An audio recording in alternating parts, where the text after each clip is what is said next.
Recently, we held the 2022 AutoGuide Compact SUV Comparison Test brought to you by NRS Brakes. We are now going to take a closer look at one of the entrants in the Battle Royale, the 2022 Subaru Forester.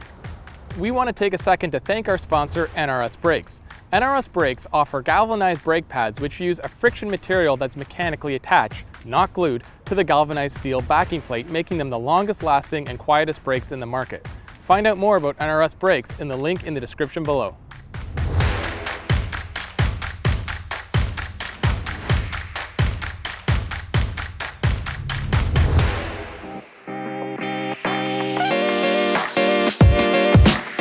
The Forester is the poster child for the status quo.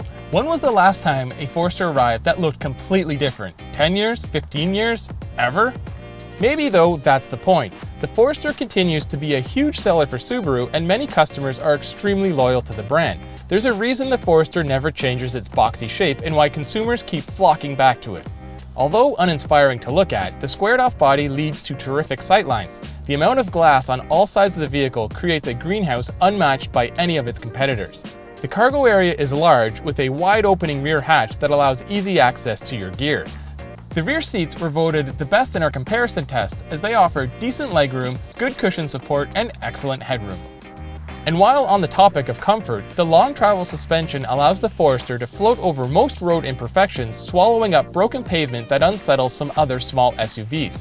Despite this, it still handles well enough, or about average for the segment.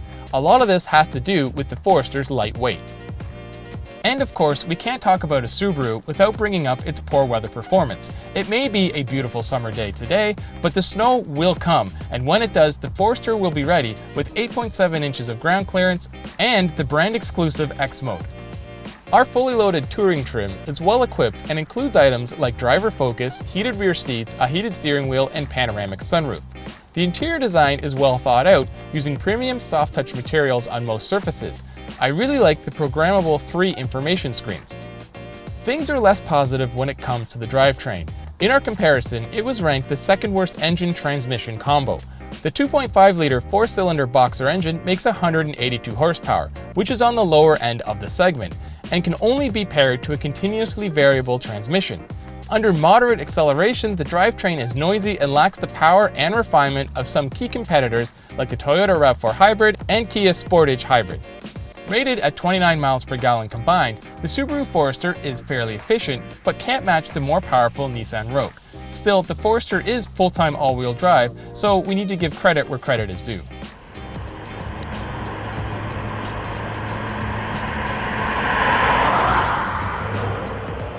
If Subaru was willing to significantly overhaul the drivetrain with, say, a small turbocharged engine, or better yet, an advanced hybrid, it would go a long way to make the Forester closer to a class leader.